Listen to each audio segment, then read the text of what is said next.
Oke, sebelumnya saya mohon izin untuk pengecekan Menti, apakah Kak Edo Bagus Rahmat Dwi Putra sudah berada di link Zoom yang kami sediakan?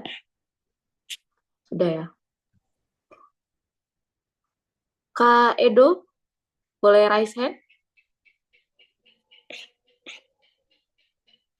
Halo, Mas Edo. Oke, sip. Untuk Kak Anissa, apakah sudah ready, Kak?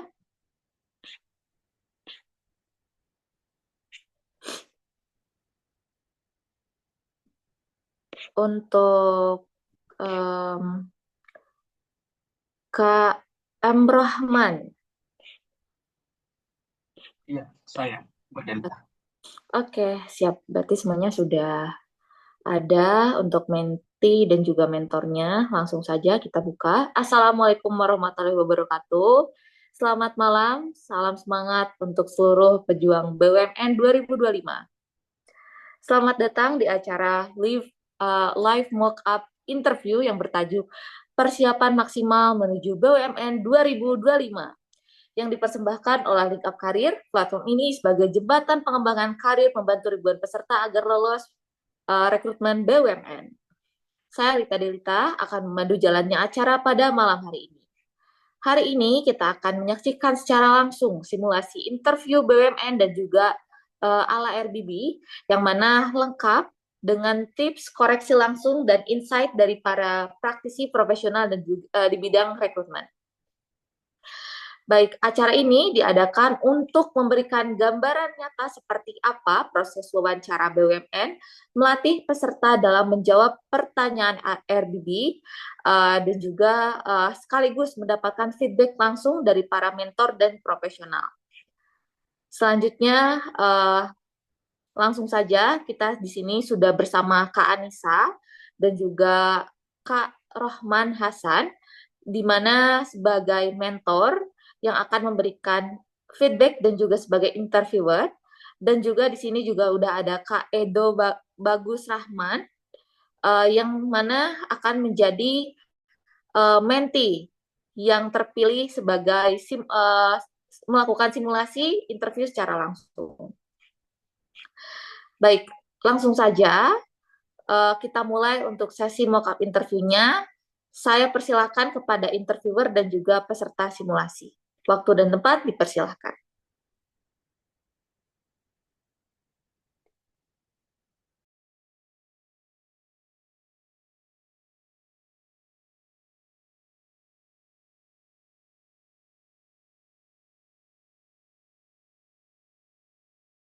Oke, sebelumnya Assalamualaikum warahmatullahi wabarakatuh. Waalaikumsalam warahmatullahi wabarakatuh. Oke, ya? Oke. Edo Bagus Rahmat Dwi Putra ya, benar ya? Iya benar, Pak Hasan. Oke. eh Mas Edo ini melamar ke kemana boleh kalau boleh tahu? Kalau untuk sini, yang untuk RBP kemarin itu saya melamar di PLN Gas Energy sebagai Technician Engineering. Di mana boleh diulangi? PLN Gas Energy. Oke, keren, guys. Oke, mungkin kita perkenalan terlebih dahulu ya dari Mas Edo kami persilakan. Terima kasih Pak Hasan atas waktunya. Nama saya Edo Bagus Ramadi Putra. Saya adalah lulusan teknik mesin dari Universitas Islam Indonesia. Konsentrasi masa studi saya yaitu adalah energi terbarukan, konversi energi, dan juga perawatan mesin. Selama saya berkuliah, saya memiliki pengalaman kerja praktek di PT Kilang Pertamina Internasional di Balongan Indramayu, Refinery Unit 6, sebagai Junior Engineering di Divisi Rotating Equipment Inspeksi Engineering. Di situ saya bertugas sebagai eh, melakukan pembaruan data equipment pompa pada unit RCC dan LEU, dan juga saya membuat jadwal preventive maintenance pompa untuk unit RCC dan LEU sendiri. Selain itu, saya eh, juga memiliki pengalaman sebagai student exchange di University Technical Malaysia Melaka selama 1 semester. Di sana saya mengerjakan skripsi saya, yaitu berjudul The Effect of Fire Girl and Butylated Hydroxyanisole Additive in Biodiesel Blends on Diesel Engine Performance. Selain itu, saya juga memiliki pengalaman di laboratorium sebagai koordinator asisten di Laboratorium Meteorologi Industri selama 1 semester dan juga menjadi asisten di Laboratorium Konversi Energi. Cukup, Pak Hasan.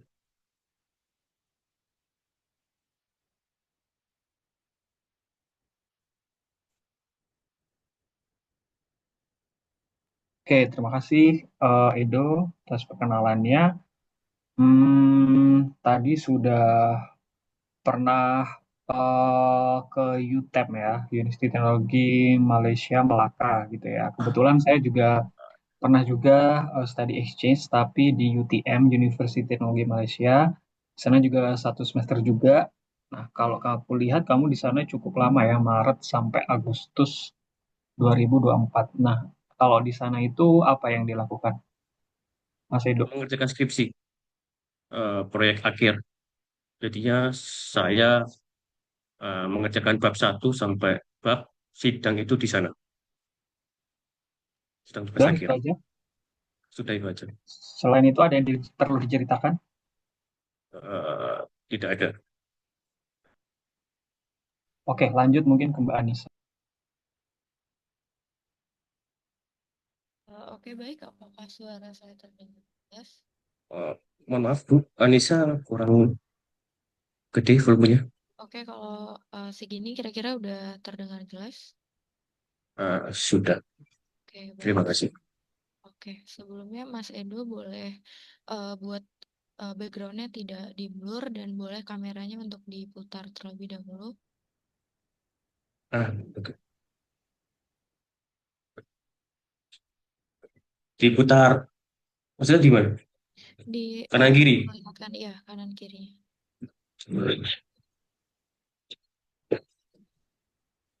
Oke. Oke, baik, kita lanjutkan ya. Tadi udah saya baca juga di CV-nya kemarin Mas Edo sendiri magang di Pertamina. Kemudian sekarang apply-nya di PLN. Kira-kira boleh dijelaskan lebih lanjut kenapa memilihnya di PLN dan kenapa di posisi tersebut, kenapa nggak lanjut di Pertamina? Seperti itu. Oke. Terima kasih Bu Anissa atas pertanyaannya. Mengapa saya memilih PLN? Dikarenakan saya juga diplot di BPS HSAU, yaitu di Bimbingan Profesi Sarjana untuk subholding upstream Pertamina Hulu Energi.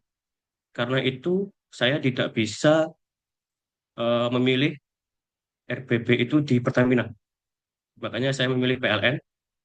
Apabila saya memilih pertama itu, apabila saya memilih Pertamina, akan ada 2 proses rekrutmen. Jadinya salah satu akan digugurkan. Untuk saat ini yang di Pertamina itu saya terakhir di interview vendor dan masih belum ada kejelasan untuk selanjutnya untuk ke interview user. Dan untuk yang PLN sendiri, mengapa saya memilih PLN? Karena background saya kan sebagai teknik mesin dan saya cocok untuk konversi energi dan juga eh, energi terbarukan. Makanya saya memilih PLN Gas Energy. Terima kasih. Eh, Kemudian Masnya udah tahu ya kalau di BUMN itu ada nilai-nilai akhlak. Nah, mungkin boleh disebutkan dari akhlak itu ada apa-apa aja dan boleh dipilih 3 yang kira-kira paling menggambarkan diri Mas Edo dan kenapa. Oke. Untuk akhlak sendiri itu ada amanah, hanya itu amanah. Eh, karena untuk contohnya sendiri saya itu saat melakukan student exchange di University Technical Malaysia Melaka dengan waktu 1 semester yang dilakukan oleh Prodi, yaitu saya bertanggung jawab tepat waktu untuk mengerjakan tugas akhir saya tanpa ada perpanjangan waktu dari Prodi, dan juga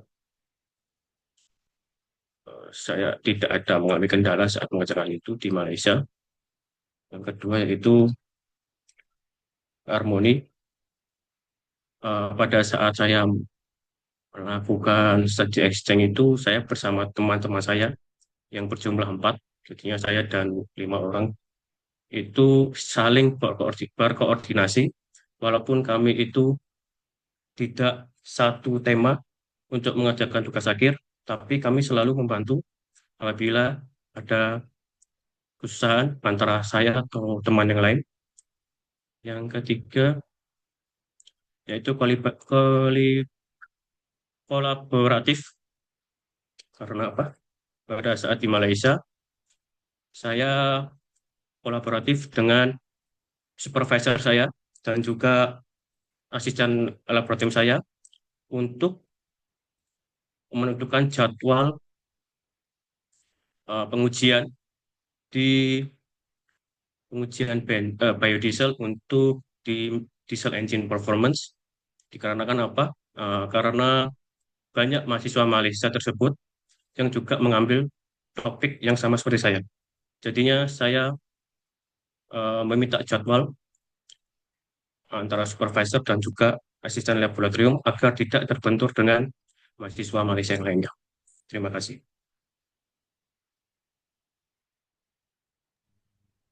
Oke, terima kasih jawabannya untuk Mas Edo. Sebelumnya apa boleh di, eh, disebutkan satu-satu ya dari akhlak itu, misalnya A-nya itu amanah, kemudian dilanjutkan sampai yang terakhir. Eh, Disebutkan saja, tidak mak- dijelaskan. Akhlak hanya itu amanah, hanya itu kompeten, hanya itu harmoni.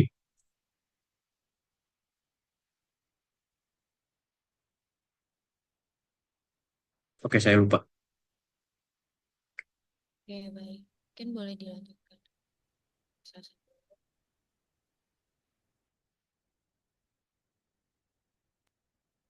Mas Edo ada persiapan nggak ya dari interview untuk interview ini? Nggak ada,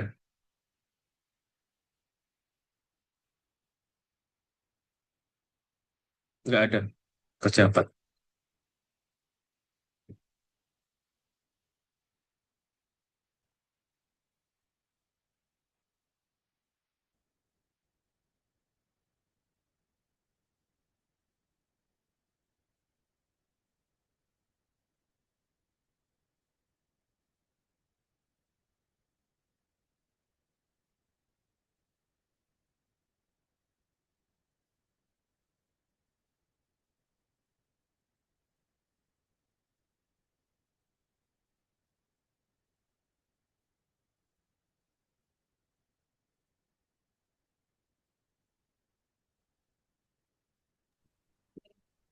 Mungkin saya lanjutkan dulu ya, Mas Edo.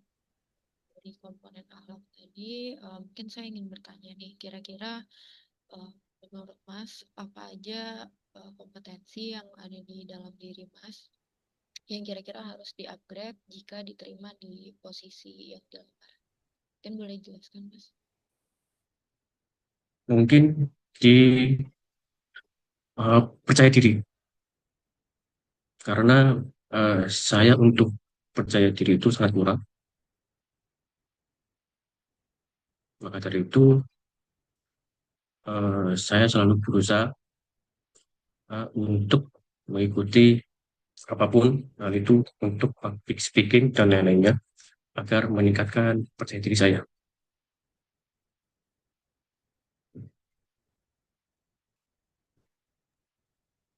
Oke, kemudian tadi latar belakang Mas lumayan cukup beragam ya, dari student exchange, terus pernah jadi aslep juga. Em, Mungkin dari berbagai pengalaman itu boleh diceritakan komitmen yang pernah Mas berikan di pengalaman-pengalaman tersebut. Mungkin bisa dipilih satu aja, meskipun mungkin saat itu sedang berada di pilihan sulit. Mungkin boleh diceritakan. Oke. Komitmennya itu pada di saat studying exchange. Karena saya awalnya itu memilih tema itu tribologi. Karena eh, alat laboratoriumnya rusak. Jadinya saya langsung pindah ke tema biodiesel, yaitu otomotif. Eh, Pada saat itu saya berkomitmen untuk menyelesaikan tepat waktu dan alhamdulillahnya tepat waktu saya menyelesaikan tugas akhir saya.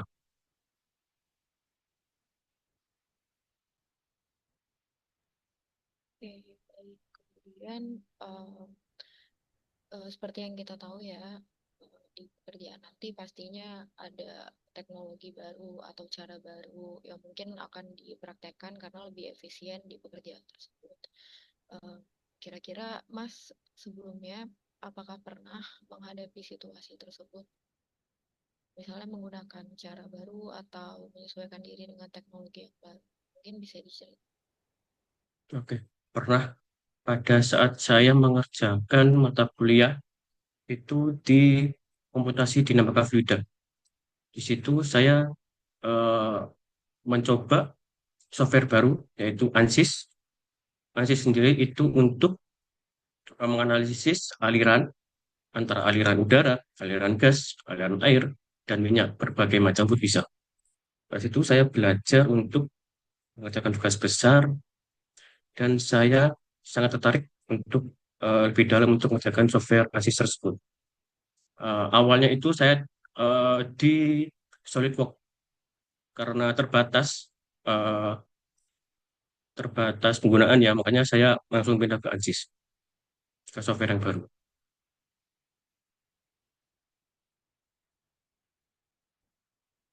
Oke, kemudian pertanyaan saya selanjutnya, eh, saat berada em, di pekerjaan sebelumnya, waktu magang di Pertamina atau saat menjadi aslab, boleh diceritakan apakah pernah menyelesaikan suatu konflik yang terjadi, misalnya ada perbedaan pendapat antara Mas dengan atasan Mas atau dengan dosen Mas, boleh diceritakan? Oke, pada saat KB itu saya memiliki perbedaan pendapat saya dengan mentor saya.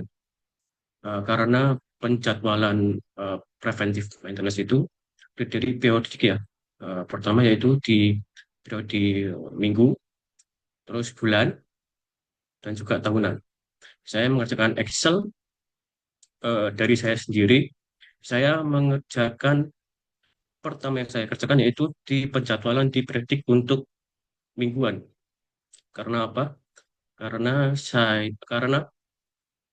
agar mudah untuk mengatur penjadwalan untuk periodik bulanan dan juga tahunan. Tetapi mentor saya itu lebih menyarankan eh, untuk melakukan penjadwalan terlebih dahulu untuk yang tahunan, lalu ke bulan, lalu ke mingguan. Untuk itu alasannya agar lebih mudah eh, menentukan di periodik tahunan dan bulanan. Dan akhirnya saya tetap mengerjakan periodik periodiknya awal dari mingguan, bulanan, besok tahunan, dan masih diterima hasil pekerjaan saya. Berarti tidak ada konflik yang berarti ya, Mas? Maksudnya bisa Enggak, saling paham. awal dia cuma beda berpendapat aja. Kemudian mungkin boleh diceritakan Mas, bagaimana cara Mas dalam mengelola diri saat dihadapkan dengan deadline atau waktu yang singkat, kemudian ada tekanan kerja yang tinggi juga di posisi Mas saat itu. Mungkin boleh diceritakan. Mungkin untuk yang tekanan tinggi itu ada skripsi ya Mbak ya. Karena saya mengerjakan satu semester itu dari bulan Maret sampai sidang itu saya Juli. bulan Maret saya masih mengerjakan tema tribologi. Minggu kedua itu karena masih banyak antrian mahasiswa Malaysia. Jadinya saya meminta topik yang baru kepada supervisor saya untuk yang lebih sedikit antriannya dan diberikan tema yang otomotif tersebut yang biodiesel. Eh, Sehingga saya bisa menjalankan sesuai dengan tepat waktu.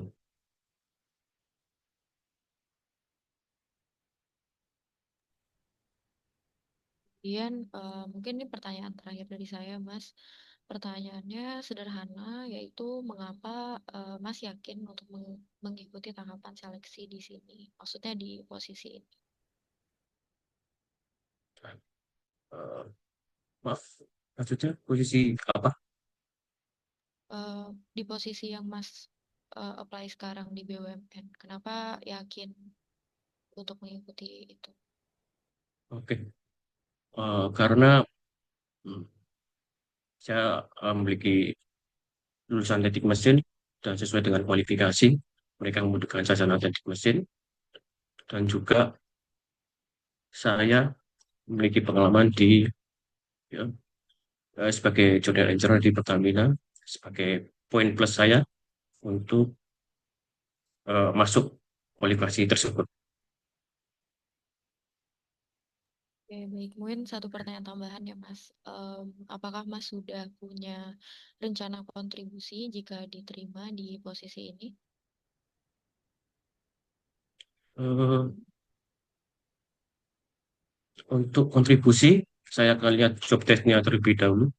Apabila saya bisa berkontribusi lebih banyak, maka saya akan berkontribusi lebih banyak lagi. Oke, baik. Dari saya cukup. Dari Kak Hasan, kira-kira gimana, Pak? Dari saya cukup. Oke, baik. Mungkin boleh dikembalikan ke Kak Prita sebagai moderator.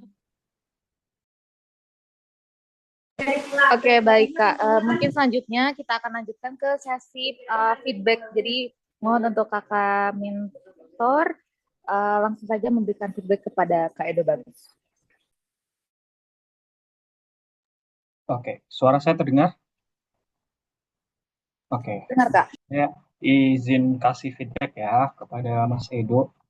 Mas Edo, kalau boleh saya jujur, kalau Mas Edo, eh ini memang mock up ya Mas. Ini memang mock up interview.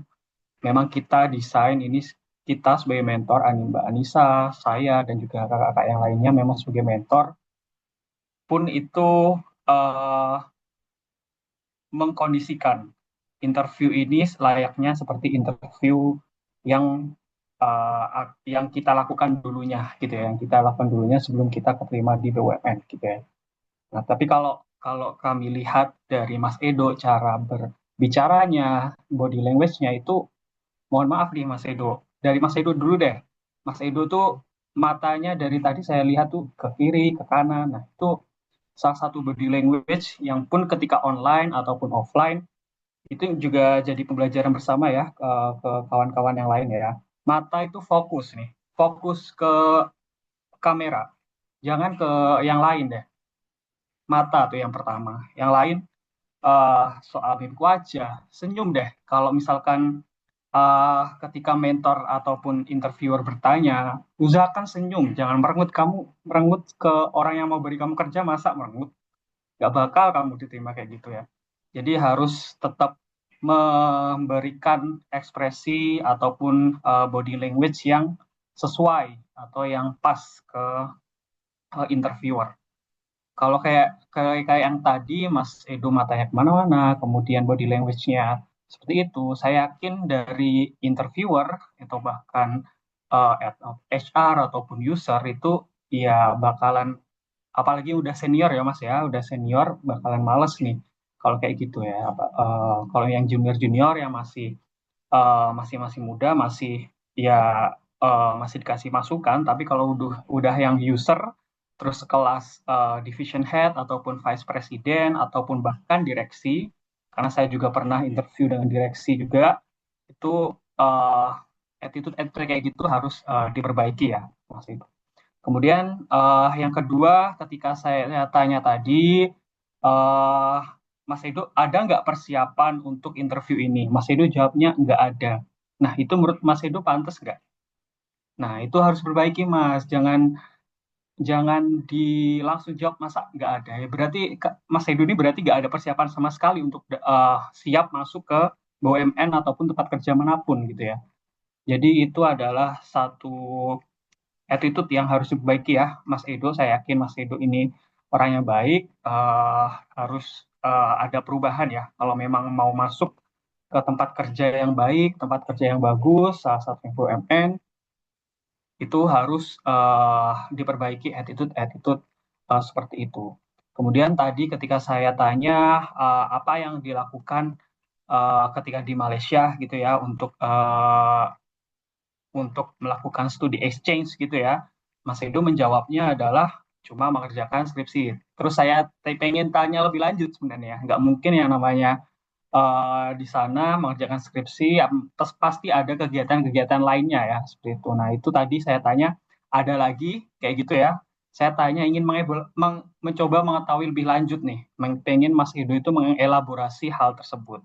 Tapi Mas Edonya menjawab tidak ada, hanya mengerjakan skripsi. Itu sangat-sangat dihindari ya, kawan-kawan semuanya, Mas Edo dan kawan-kawan yang lainnya, sangat dihindari karena sebenarnya interviewer tuh pengen tanya, punya waktu yang sangat terbatas, dan saya yakin ketika khususnya di musim-musim kayak gini, rekrutmen bersama gitu ya, satu orang itu, satu orang interviewer itu bisa apa ya, bisa menginterview berapa banyak orang gitu ya. Dan itu ketika yang diinterview sikapnya seperti itu atau jawabannya seperti itu, pasti saya yakin karena saya beberapa kali juga menginterview khususnya yang outsource gitu ya atau alih daya, pasti langsung turn off ya gitu ya. Jadi attitude seperti itu harus harus mulai diperbaiki khususnya ketika mau interview di tempat kerja yang baik gitu ya. Kemudian tadi juga ditanya soal Mbak Anissa soal akhlak gitu ya. Soal akhlak, nah itu tadi sudah beberapa kali udah bagus sebenarnya mulai dijawab gitu ya. Tapi pada saat pertengahan mulai lupa sebenarnya nggak apa-apa itu manusiawi gitu ya manusiawi. Tapi bayangkan deh Mas Edo dan kawan-kawan yang lainnya tuh bersaing. Misalkan masuk interview user ada 10 orang deh. Terus yang diinterview semuanya tahu nih akhlak di luar kepala tuh udah tahu karena akhlak ini udah lumayan terkenal ya sebagai core values dari BUMN. Nah, terus Mas Edo jawabannya kayak gitu. Jadi ya bisa dibayangkan ya tentunya interviewer itu akan memilih yang kandidat yang paham dan menginternalisasi budaya akhlak tersebut ke dalam dirinya. Jadi kalau singkatannya saja sudah tidak tahu, apalagi bagaimana dia bisa menginternalisasi core values tersebut. Itu ya. Jadi dan sebenarnya nggak apa-apa, bisa diperbaiki nextnya mungkin mulai hari ini ya Mas Edo ya. Soal akhlak itu dihafalkan ya, soal dihafalkan. Terus itu ada undang-undangnya juga, ada peraturannya juga dari Pak Erick Thohir itu dihafalkan, core values-nya seperti apa.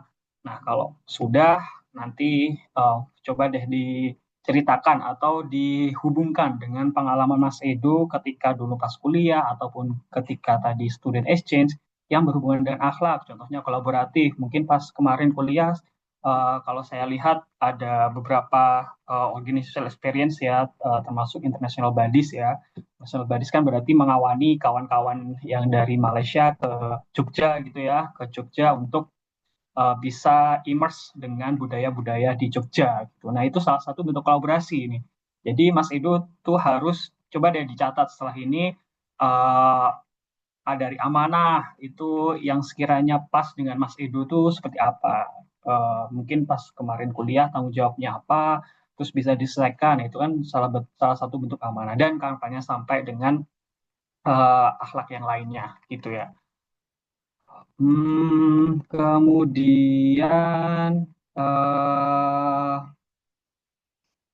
Mungkin itu saja kalau dari saya, Mas Edo ya. Jadi kalau saya saran lebih lanjut, Mas Edo, kalau ketika interviewer bertanya gitu ya, usahakan menjawabnya jangan terlalu singkat ya. Usahakan menjawabnya ketika Mas Edo tahu jawabannya itu elaborasi deh, agak panjang gitu ya, agak panjang biar bisa ada follow up question dari apa yang dijawab Mas Edo gitu. Jadi jangan cuma singkat-singkat. Jadi kelihatannya walaupun singkat mungkin untuk pertanyaan singkat mungkin ke konteksnya gitu ya. Mungkin kalau pertanyaannya membutuhkan jawaban yang singkat nggak apa-apa. Tapi kalau pertanyaannya yang open-ended question, terus membutuhkan pertanyaan atau jawaban yang panjang, nah itu sebisa mungkin dijawab selengkap-lengkapnya. Pun jika nanti interviewer memotong, itu sudah hak dari interviewer. Yang penting dari Mas Edu sudah pengen menceritakan lebih banyak soal hal tersebut seperti itu. Mungkin itu dari saya kembalikan ke Mbak Delita. Terima kasih. Oke, terima kasih Kak Hasan dan juga Kak Anissa untuk feedbacknya. Mungkin untuk sesi selanjutnya kita akan melanjutkan ke sesi ice breaking ya teman-teman. Jadi sebelum melanjutkan lagi ke menti yang akan diinterview selanjutnya, kita akan memberikan beberapa pertanyaan untuk melihat ini teman-teman di sini tuh udah pada ready belum sih buat menghadapi tes ataupun interview BUMN. Teman-teman, kalau boleh tahu nih, kalian bisa jawab pertanyaan ini dengan fakta atau hoax. Jadi nanti kalian bisa berikan jawabannya di kolom chat Zoom. Pertanyaan pertama, BUMN terbesar di Indonesia adalah Pertamina. Fakta atau hoax? Boleh langsung dijawab di kolom chat Zoom. Bagi peserta-peserta calon-calon BUMN, mau dijawab? Ayo, pertanyaan pertama. BUMN terbesar di Indonesia adalah Pertamina. Fakta atau hoax?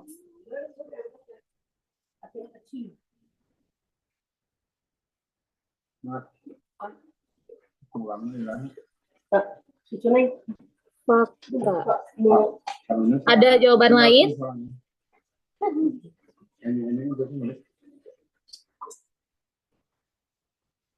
Adakah jawaban lain? Ini baru satu orang nih yang jawab, baru KLC doang. Selain KLC, adakah yang mau menjawab pertanyaan ini? BUMN terbesar di Indonesia adalah Pertamina. Fakta atau hoax?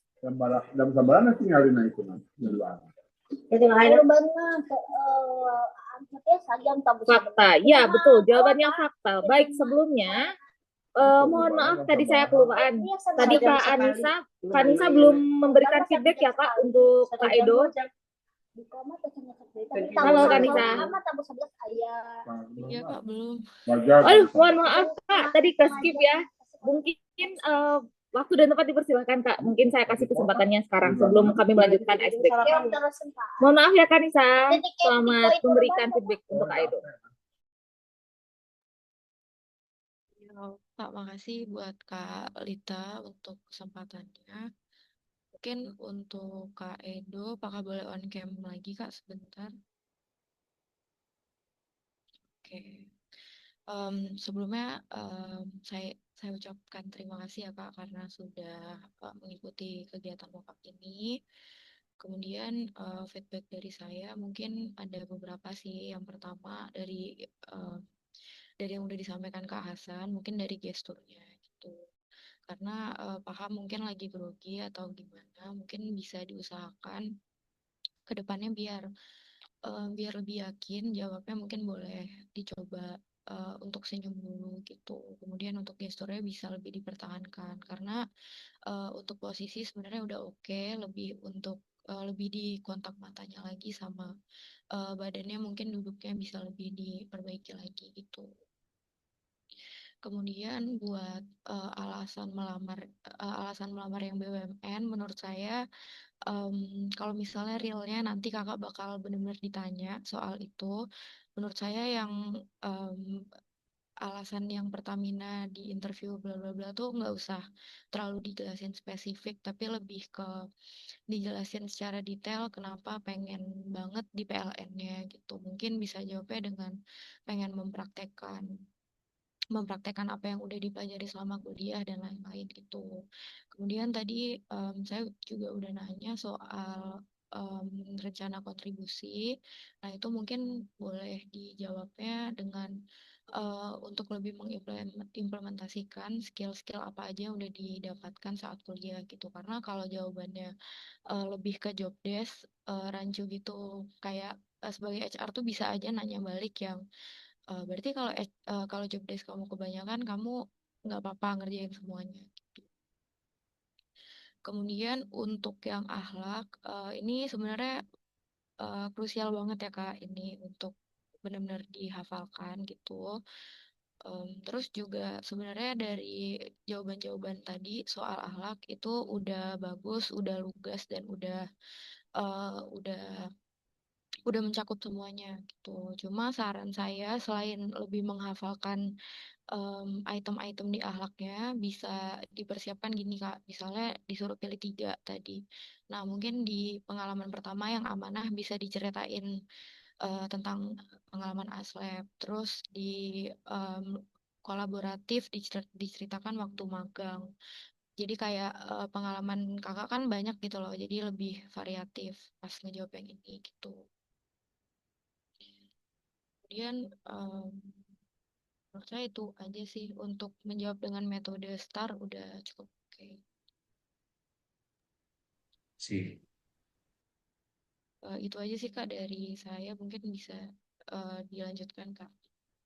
Oke, terima kasih Kak Anissa atas feedbacknya. Mungkin kita akan lanjutkan lagi untuk ke sesi ice breaking, teman-teman. Nah, kita lanjutkan pertanyaan yang tadi. Tadi kan BUMN terbesar di Indonesia adalah Pertamina. Fakta atau hoax? Tadi di beberapa kolom chat Zoom sudah ada jawaban fakta. Dan jawabannya betul, adalah fakta. Pertanyaan kedua, semua BUMN punya logo berwarna merah. Hoax atau fakta? Boleh dijawab di kolom chat Zoom. Semua BUMN punya logo berwarna merah. Fakta atau hoax?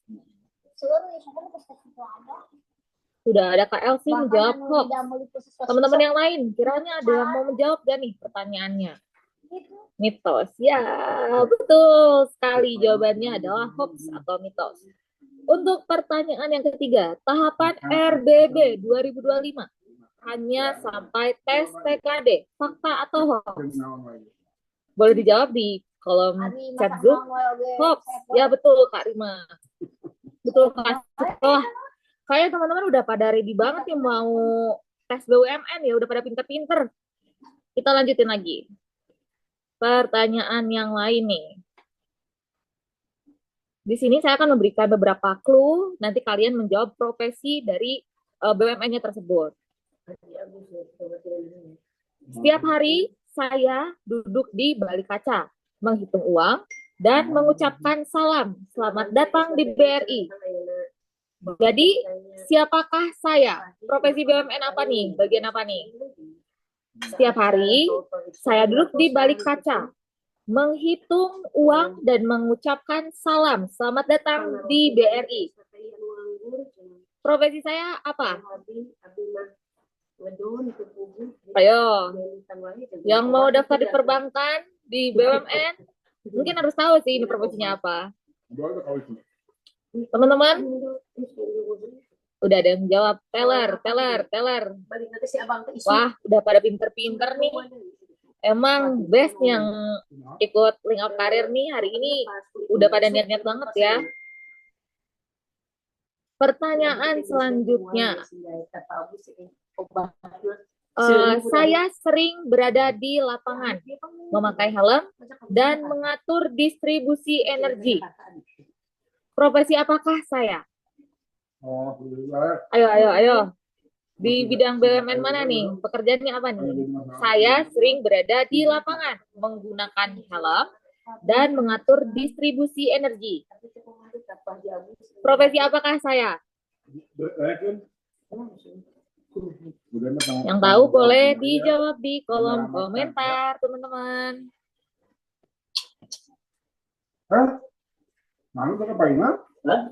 Menyerah atau tidak? Kalau menyerah nanti saya kasih jawabannya. Ada yang menjawab teknisi distribusi. Adakah jawaban lain? Manajer proyek. Ada jawaban lain? Adakah jawaban lain, teman-teman? Masih belum ada yang betul sih, tapi memang mirip-mirip ya cluenya ya. Saya sering berada di lapangan, memakai helm, mengatur distribusi energi. Profesi apakah saya? Baik, mungkin kalian pada bingung juga sih, agak rancu ya untuk cluenya. Jawabannya adalah petugas operasional PLN. Baik, selanjutnya aku mau ngasih pertanyaan ini. Tolong react ya teman-teman. Kasih emoji siapa yang sudah pernah gagal interview BUMN. Tolong kasih emoji patah hati untuk react biar tahu nih kalian udah coba BUMN atau belum gitu. Siapa yang sudah pernah gagal interview BUMN? Kalau misalkan ada yang pernah gagal, minta tolong di-react emojinya, emoji patah hati. Siapa yang lihat? Belum coba. Oke, adakah yang sudah mencoba, teman-teman? Belum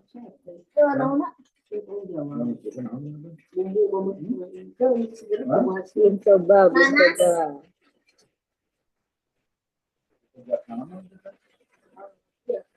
Kalau yang belum coba, emojinya emoji jempol. Yang pernah coba emojinya emoji patah hati, yang udah yang belum coba emojinya emoji jempol, yang sudah coba tapi belum lolos emojinya emoji patah hati. Wah, emoji jempol berarti pada baru-baru ya. Semangat untuk persiapannya teman-teman. Terus siapa yang belum punya pengalaman kerja? Yang belum pengalaman kerja, mohon berikan reaksi angkat tangan. Yang belum punya pengalaman kerja, kasih reaksi angkat tangan. Emoji angkat tangan, teman-teman. Wah, berarti di sini bukan fresh graduate semua ya, udah pada punya pengalaman ya teman-teman. Gak ada yang angkat tangan nih, keren. Siapa yang nonton ini sambil rebahan? Siapa yang nonton sambil rebahan? Mohon berikan emoji ngantuk. Emoji ngantuk. Ayo.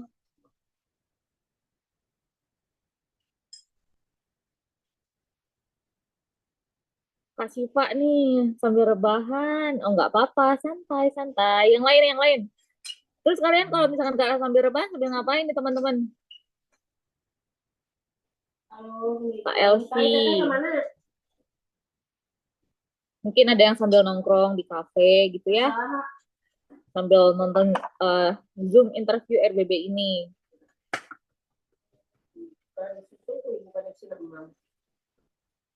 Lagi serius Kak nonton, wih keren banget Kak Elsie emang.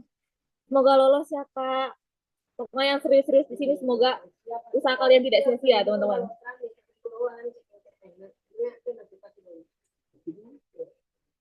Deg-degan lihatnya, amin.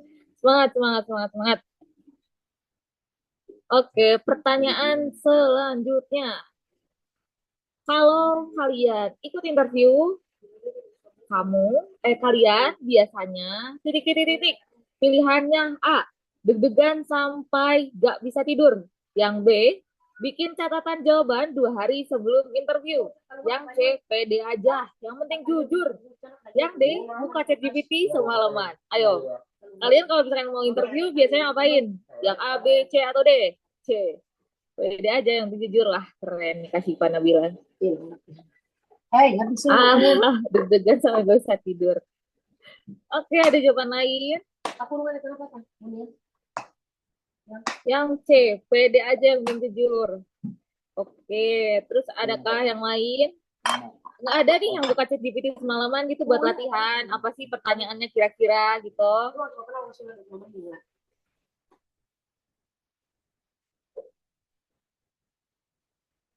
ChatGPT juga bisa digunain loh guys buat latihan gitu. Siapa tahu mau latihan interview RBB barangkali ada yang keluar. Soalnya kita who knows ya. Siapa tahu kita get lucky ya dapat pertanyaan yang sama. Oke,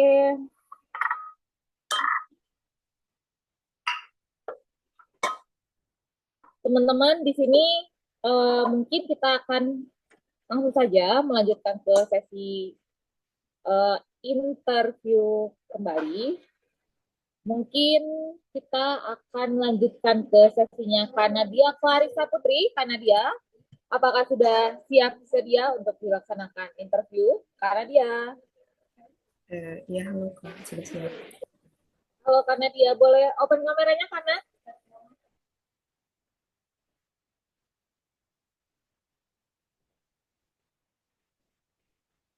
Oke, baik. Mungkin untuk langsung saja untuk sesi kali ini kita akan melanjutkan sesi interview RDB kembali untuk mentinya yaitu Kanadia, untuk mentornya akan diambil oleh Kak Anissa dan juga Kak M. Rohman. Jadi waktu dan tempat dipersilahkan Kak. Oke, mungkin saya izin membuka ya, Mbak Anissa dan juga Mbak Nadia. Sebelumnya, Assalamualaikum warahmatullahi wabarakatuh. Oke, baik. Perkenalkan, Mbak Nadia, saya Muhammad Rohman Hasan dari PT Bukit Asam Tbk yang akan menginterview Mbak Nadia berkaitan dengan mock up interview ya, mock up interview. Tapi saya harap walaupun mock up untuk interviewnya ini dibuat seolah-olah ini adalah interview user yang sebenarnya gitu ya. Kemudian eh di sini juga bersama kita juga ada Mbak Anissa Rizfitriasari itu ya dari Human Resource. Nah, nanti akan bertanya juga dengan eh, Mbak Nadia berkaitan dengan hal-hal yang sifatnya eh, lebih ke culture ya, lebih ke culture dan mungkin cocok atau enggak dengan perusahaan yang akan dilamar. Nah, sebelumnya saya tanya terlebih dahulu, saya konfirmasi kembali, Mbak Nadia ini melamar di perusahaan mana ya? Sebelumnya saya izin menjawab ya Pak, terima Maaf, kasih belum pertanyaannya. ada audionya, Mbak Nadia. Tes udah terdengar belum Pak? Iya, nggak ada Udah, audionya ya? belum terdengar Kak? Di aku udah. Oh iya, coba. Oke, sorry saya. Coba Tes diulang. tes. Oke, Oke, baik. Terima kasih Pak atas pertanyaannya. Saya melamar di Junior Technician Pemeliharaan Listrik PPLN Indonesia Power. oke, siap. Oke, Junior Electrician ya, Junior Electrician di PT PLN. Oke, mungkin untuk selanjutnya boleh perkenalkan diri terlebih dahulu secara singkat ya, Mbak Nadia. Baik, sebelumnya terima kasih. Bismillahirrahmanirrahim. Assalamualaikum warahmatullahi wabarakatuh. Selamat malam kepada Bu Anissa Rizky sebagai HR dan juga Pak Rohman Al Hasan sebagai user.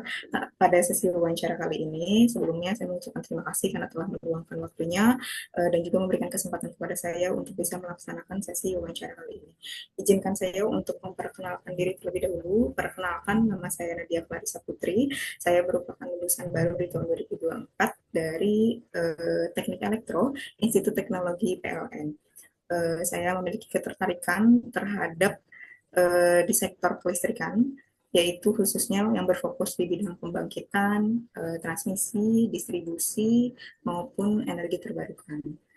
Untuk saat ini saya aktif bekerja sebagai proyek administrasi di salah satu perusahaan di bidang konstruksi. Mungkin itu saja. Terima kasih. Oke, Mbak Nadia ya, saya panggilnya ya. Mbak Nadia ini di ITPLN ya, di Jakarta ya. Saya juga pernah lihat kampusnya. Ini bukan ini ya, apa? Kalau kemarin saya lihat di salah satu video singkat itu, ITPLN ini langsung jadi pegawai di ITPLN ya. Itu benar atau enggak ya? Oke, baik. Terima kasih Pak atas pertanyaannya. Izinkan saya untuk menjawab. Untuk di ITPLN ini, jadi ada yang namanya kelas kerjasama. Nah, untuk kelas kerjasama itu baru mulai dibuka di tahun 2023, Pak. Jadi setelah Oke. saya ya lulus sebelumnya. Jadi nggak semua mahasiswanya bisa langsung menjadi pegawai PLN gitu, Pak. Oh, baru ada di tahun 2023 ya. Oke, Betul oke. sekali, Pak. Oke, oke, Mbak Nadia, ini di boleh diceritakan pada saat kuliah ini aktivitasnya apa saja, kemudian mungkin bisa dihubungkan nih dengan posisi yang di-apply sebagai junior electrician. Baik, sebelumnya terima kasih Pak, izinkan saya untuk menjawab. Sebenarnya saya apply di bidang pembangkit ini, di khususnya di PT PLN Indonesia Power merupakan suatu hal pertama bagi saya, karena ketika saya melaksanakan magang, itu saya awalnya di bidang distribusi. Jadi lumayan berbeda jalur menurut saya. Tetapi saya yakin walaupun saya apply atau melamar yang berbeda dari yang sebelumnya pernah saya ikuti di kuliah, saya yakin saya merupakan seseorang yang memiliki semangat yang tinggi dan juga bisa berkontribusi kepada negeri ini untuk bisa meningkatkan kepuasan pelayanan pelanggan, khususnya masyarakat yang menggunakan PLN. Oke, berarti bentar saya belum mendapatkan jawabannya nih Mbak Nadia. Berarti apa yang dilakukan di eh kuliah sama dengan yang mau dilamar nih kan sebenarnya sama-sama sebagai kalau saya lihat di sini diploma electrical engineering ya, berarti D3 ya. D3. Nah, mungkin bisa dijelaskan yang kaitannya dengan junior electrician karena saya lihat di sini juga ada pengalaman juga ya di PLN sebagai ini ya work experience ya yang di PT PLN Engineering ini dan juga di Jakarta juga pernah ya junior technician. Nah, maksud saya hubungan kuliah Mbak itu yang bisa di-apply di junior electrician ini hubungannya seperti apa? Baik, sebelumnya terima kasih Pak, izinkan saya untuk menjawab. Untuk di bidang pembangkit, jadi sebenarnya begini Pak, saya kan melamar di bidang pembangkit apa di PLN Indonesia Power ini. Kemudian untuk di PT PLN Engineering ini saya di bidang transmisi dan juga untuk di tempat magang itu di bidang distribusi. Nah, jadi semuanya saling berlawanan satu sama lain. Tetapi saya pernah mendapatkan praktikum yang lebih ke dalam pemeliharaan. Nah, itu juga relevan menurut saya dengan yang saya lamar di PT PLN Indonesia Power ini, yaitu di bidang pembangkit. Jadi saya lumayan sedikit mendapatkan ilmu ketika kuliah itu ketika praktikum, itu melakukan pemeliharaan rutin di pembangkit dan juga saya pernah belajar mengenai beberapa peralatan listrik seperti motor listrik dan juga generator yang itu juga merupakan salah satu komponen yang ada di pembangkit di PT PLN Indonesia Power. Mungkin seperti itu, Pak. Oke, oke Mbak Nadia, mungkin bisa dijelaskan secara singkat dengan bahasa awam ya, bagaimana proses bisnis dari pemeliharaan listrik itu seperti apa? Dari Mbak Nadia yang pernah pengalaman ya, seperti itu. Baik, sebelumnya terima kasih ya Pak, izinkan saya untuk menjawab. Untuk proses bisnis sendiri itu yang paling pertama adalah titik utamanya itu ada di pembangkit. Nah, di pembangkit ini listriknya itu dibangkitkan menggunakan beberapa pembangkit. Ada yang menggunakan PLTU, itu tenaga uap, ada yang menggunakan PLTS, berarti menggunakan tenaga surya, ada yang menggunakan PLTA, dan lain sebagainya. Setelah itu, listriknya tersebut itu dinaikkan menggunakan peralatan listrik yang namanya transformator. Nah, setelah dinaikkan hingga berkapasitas 500 kV, itu biasanya ada kita sering mendengarnya itu dengan sutet ya saluran udara tegangan ekstra tinggi. Nah, itu biasanya ada di wilayah-wilayah Jawa atau yang penduduknya padat. Nah, ketika sudah sampai di sutet, sutetnya juga bisa, tetapi dengan tegangan yang berbeda, yaitu 150 kV. Ketika sudah sampai di transmisi, kemudian kita turunkannya menggunakan transformator lagi. Setelah diturunkan itu sampai ke bidang distribusi. Nah, di bidang distribusi ini kita bisa menyalurkannya ke konsumen, tetapi tergantung konsumen tersebut menggunakan listrik yang tegangan berapa. Biasanya untuk konsumen-konsumen seperti perumahan itu menggunakan listrik 220 volt, sedangkan untuk yang pabrik-pabrik itu bisa di 20 kilovolt, dan juga untuk yang sosial ataupun perusahaan itu bisa di 380 volt. Mungkin seperti itu Pak, cukup. Oke, mantap atas pemahamannya. Terima kasih Mbak Nadia atas jawabannya. Jadi sudah tahu ya proses bisnis dari posisi yang akan dilamar karena juga punya pengalaman gitu ya. Nah, eh, mungkin saya izin mungkin ke Mbak Anissa dulu boleh. Nanti kita bergantian gitu aja ya Mbak. Ya, boleh. Terima kasih Mas Hasan atas kesempatannya. Em, Mungkin saya izin ini ya Mbak untuk menanyakan lebih dalam. Kenapa sih alasan Mbak yakin untuk melamar di posisi ini? Seperti itu.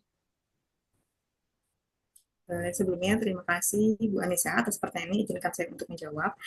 Mengapa saya yakin? Tes suara saya terdengar nggak Bu? Dengar jelas. Oke, baik, terima kasih. Saya izin lanjutkan mengapa saya yakin. Karena sebelumnya ketika di kuliahan, saya pernah mempelajari beberapa mengenai bidang pembangkit ini, dan juga saya pernah belajar mengenai beberapa peralatan listriknya seperti motor dan juga generator. Nah, walaupun hanya sedikit ilmu yang baru saya pelajari selama di perkuliahan dan belum terlalu banyak, dari situlah saya percaya dan yakin bahwa saya bisa belajar dan juga menggali ilmu sebanyak mungkin di bidang pembangkit ini, sehingga saya memantapkan diri untuk melamar di perusahaan PT PLN Indonesia Power di bidang pembangkit ini. Terima kasih. Oke, baik. Kemudian terkait magang mungkin ya Mbak, saya mau bertanya, apa bentuk inovasi yang sudah Mbak realisasikan dalam mengupgrade pekerjaan di tempat magang Mbak? Sebelumnya terima kasih ya Bu atas pertanyaannya. Izinkan saya untuk menjawab. Untuk inovasinya mungkin bukan inovasi yang terlalu besar dan bisa berdampak banyak terhadap PLN, tetapi kontribusi saya dari inovasi yang saya ini adalah kemarin saya itu biasa mengikuti ada yang namanya tracer kabel. Nah, tracer kabel ini merupakan salah satu proses kegiatan di mana kita mencari kabel yang satu arah dengan gardu induk yang akan kita lakukan proses pemasangan ada yang namanya istilahnya KWH gitu deh.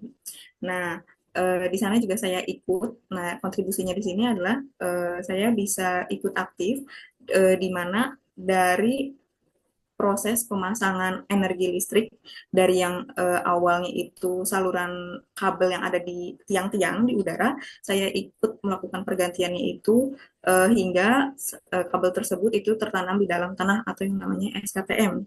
Nah, mungkin seperti itu, Bu. Oke, baik. Kemudian kita bergeser ke pertanyaan akhlak ya Mbak.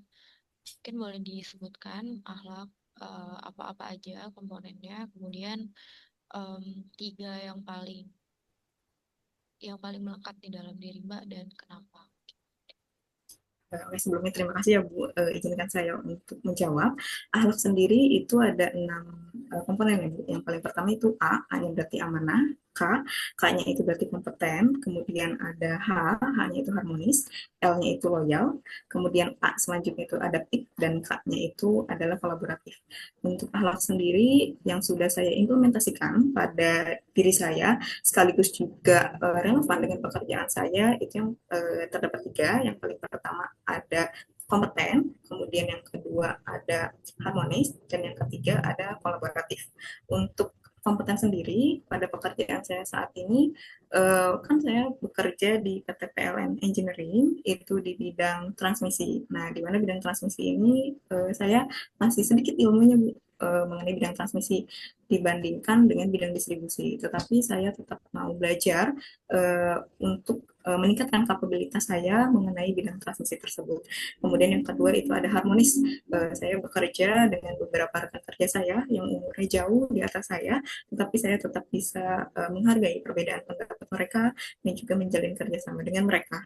Yang terakhir ada kolaboratif. Kolaboratif di sini adalah yang saya lakukan. Saya pernah membantu beberapa divisi yang dimana divisinya ini bisa disebut lintas divisi dengan divisi saya di perusahaan, yaitu divisi keuangan dan juga akuntansi. Di sana saya membantu mereka pada proyek mereka untuk melakukan penginputan data. Seperti itu, Bu. Terima kasih.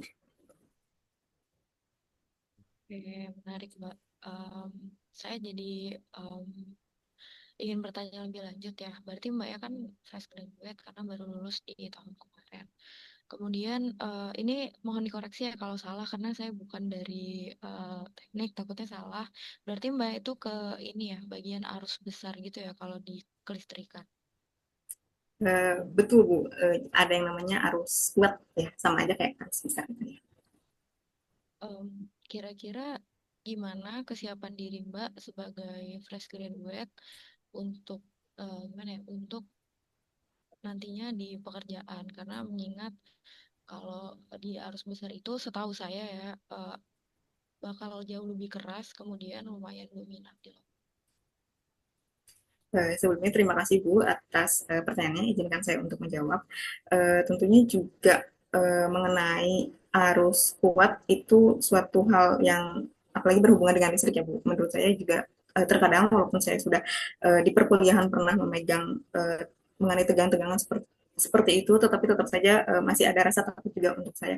Tetapi saya yakin dan percaya jika saya mengikuti standar dari perusahaan ketika saya melakukan pekerjaan, misalkan dengan cara saya menggunakan wearpack, saya menggunakan body harness, ataupun saya menggunakan sarung tangan kerja dan juga sepatu kerja yang bisa tahan dari tegangan 20 kV, saya yakin bahwa saya bisa terhindar dari beberapa kejadian yang tidak diinginkan atau istilahnya bisa meminimalisasi agar tidak terjadinya sengatan listrik seperti itu. Terima kasih. Baik, terima kasih Mbak Nadia atas jawabannya. Mungkin boleh dilanjut ke Mas Hasan. Oke, terima kasih Mbak Anissa. Saya lanjutkan ya, Mbak Nadia.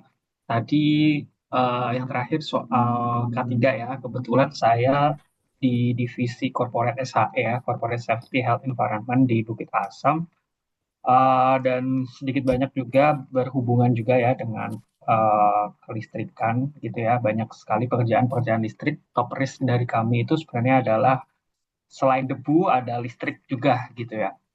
Nah, mungkin bisa dijelaskan nih Mbak Nadia, kalau saya lihat sih di CV-nya ya, di CV-nya itu sudah pernah mengikuti sertifikasi Electrical HSE Training di ITPLN tahun 2022. Nah, mungkin bisa dijelaskan konsep dan apa ya, konsep pengendalian bahaya gitu ya, pengendalian bahaya biasanya segitiga terbalik kalau Mbak Nadia tahu itu dihubungkan dengan pekerjaan Mbak Nadia di kelistrikan. Gitu. Sebelumnya terima kasih Pak atas pertanyaannya, izinkan saya menjawab. Tetapi mohon maaf jika ini sedikit melenceng dan tidak sesuai dengan jawaban K3 yang seharusnya. Karena ketika saya mengikuti pelatihan tersebut benar-benar pelatihan di mana yang lebih ke berhubungan dengan listriknya. Untuk yang tadi segitiga terbalik yang Bapak sebutkan, saya sama sekali belum pernah mendengarnya, mohon maaf Pak. Nah, jadi ketika melaksanakan pelatihan di sana itu lebih ke di bidang transmisi. Jadi biasanya selalu ada pegawai-pegawai itu namanya PDKB, pegawai dalam keadaan bertegangan, di mana dia melakukan pemanjatan pada tiang-tiang transmisi. Nah, di sana saya diajari hal apa saja yang perlu dilakukan sebelum melakukan pemanjatan pada tiang transmisi tersebut. Saya diajari kemarin itu menggunakan helm proyek, kemudian menggunakan wearpack atau baju kerja, setelah itu menggunakan full body harness, di mana ketika melakukan pemanjatan, jika terjatuh itu tidak terlalu berbahaya, kemudian juga menggunakan sarung tangan, dan juga menggunakan sepatu kerja. Mungkin seperti itu Pak pelatihan yang kemarin saya ikuti. Terima kasih. Oke, berarti belum secara spesifik ya soal K3. Tapi ada mata kuliah soal K3 nggak selama perkuliahan 3 tahun itu? Sebelumnya terima kasih Pak, izinkan saya untuk menjawab. Ada Pak di K3 listrik di semester 4, tetapi lebih mengarah ke benar-benar kelistrikannya tadi Pak. Maksudnya lebih ke hal apa saja yang perlu dipersiapkan, seperti misalkan sarung tangan 20 kV atau sarung tangan latex, seperti itu Pak. Oke, apa hal yang diambil yang paling diambil secara ini ya, take away dari mata kuliah K3 listrik itu apa yang masih melekat di dalam diri Mbak Nadia? Yang apa Yang ya, take away berarti kayak pesan-pesan K3 dari mata kuliah tersebut yang masih ingat deh 2022 kan masih ingat nggak? sebelumnya terima kasih Pak izinkan saya untuk menjawab. Mungkin lebih ke ini Pak, hal apa saja yang perlu dilakukan sebelum pelaksanaan, misalkan sebelum pelaksanaan pemeliharaan dalam peralatan listrik, ataupun juga lebih ke sikap kita Pak, bagaimana jangan terlalu tegang dan juga tetap santai ketika terjadi hal-hal yang maksudnya dikatakan berbahaya atau beresiko. Mungkin seperti itu Pak. Terima kasih. Oke, oke. Hmm, untuk selanjutnya adalah pada saat bekerja ataupun kemarin pada saat magang ataupun pas kuliah itu me- pernah mengalami apa ya?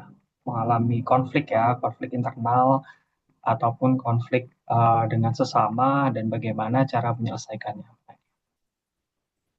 Sebelumnya terima kasih Pak izinkan saya menjawab. Untuk mengenai masalah konflik itu belum pernah saya alami atau saya terjadi, tetapi paling terdapat beberapa perbedaan pendapat. Nah, misalkan saya sendiri kan merupakan asisten laboratorium fisika ya Pak. Nah, di mana sebelum memulai proses praktikum, biasanya kami para asep itu menyusun modul dan juga membuat PowerPoint yang nantinya bisa dipresentasikan dan juga dijadikan sebagai bahan pokok pembelajaran bagi para praktikan dan juga mahasiswa. Nah, di sana kami sering beradu argumen ataupun berbeda pendapat, tetapi kita tetap bisa menyatukan pendapat tersebut dengan mengambil uh, pendapat yang paling banyak dan juga yang paling relevan dengan beberapa sumber yang kita cari. Setelah itu nanti kita bisa menggunakan pendapat tersebut dan dimasukkan ke dalam modul ataupun PowerPoint yang nantinya bisa dijadikan bahan pokok pembelajaran untuk mahasiswanya. Mungkin seperti itu, Pak. Terima kasih. Oke, berarti sudah ada perbedaan pendapat gitu ya dengan rekan kerjanya, tapi uh, bisa bisa menyelesaikannya dengan baik. Oke, kemudian uh, karena ini user ya, mungkin bisa dijelaskan. uh, ini saya lihat skillnya ada Microsoft Office, Excel, PowerPoint, Outlook gitu ya. Nah, kalau untuk Excel sendiri, kemampuan dari Mbak Nadia itu sampai seberapa? Boleh dijelaskan Sebelumnya apa saja yang sudah bisa dilakukan? Sebelumnya terima kasih Pak atas pertanyaannya. Izinkan saya untuk menjawab. Untuk Excel sendiri itu di pekerjaan sekarang saya lebih fokus di Excelnya juga ya Pak, kebetulan. Nah, di pekerjaan saya yang saat ini saya telah mengetahui beberapa rumus-rumus dasar misalkan seperti sum average untuk mencari nilai min, max seperti itu. Saya juga kemarin belajar mengenai rumus left, short, unique. Kemudian saya juga mempelajari mengenai VLOOKUP, HLOOKUP ataupun XLOOKUP. Mungkin seperti itu Pak. Kalau pivot, Untuk pivot sendiri saya belum pernah belajar Pak. oke, belajar ya karena itu di dunia kerja sangat penting ya untuk pivot gitu-gitu ya. Lebih dekatnya lagi untuk Excel-nya. Oke, Baik. ntar. Menurut Mbak Nadia, ini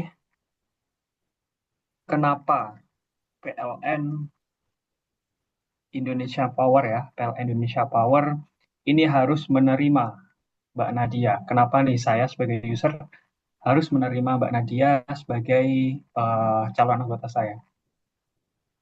Sebelumnya terima kasih Pak atas pertanyaannya, izinkan saya untuk menjawab. Sebenarnya untuk di bidang pembangkit ini saya masih sedikit ilmu dan juga belum terlalu banyak ataupun experience dari orang-orang. Tetapi saya yakin bahwa saya merupakan seseorang yang memiliki kepribadian semangat tinggi dan juga bertanggung jawab, serta saya siap mengabdi untuk negeri. Jadi saya siap ditempatkan di wilayah manapun, daerah manapun, asalkan bisa meningkatkan kepuasan pelayanan masyarakat terhadap PLN. Mungkin seperti itu Pak. Terima kasih. Oke, mungkin saya kembalikan ke Mbak Anissa kalau ada pertanyaan kembali. Oke, baik. Terima kasih Mas Hasan untuk kesempatannya. Mungkin dari saya nggak banyak lagi ya Mbak. Tadi kan sudah disebutkan mengenai komponen akhlak yang paling melekat di diri Mbak. Kemudian untuk komponen akhlak yang berarti tidak terlalu melekat di diri Mbak, gimana cara Mbak untuk mengupgrade komponen tersebut seperti itu? Sebelumnya terima kasih Bu Anissa atas pertanyaannya. Izinkan saya untuk menjawab. Untuk komponen akhlak yang lainnya itu tiganya itu ada amanah, ada loyal, dan juga ada adaptif. Itu sebenarnya juga sudah sesuai dan pernah saya implementasikan pada pekerjaan saya saat ini. Tetapi mungkin yang paling lebih menonjol dan lebih sehari-hari saya implementasikan itu yang lebih tiga komponen tadi.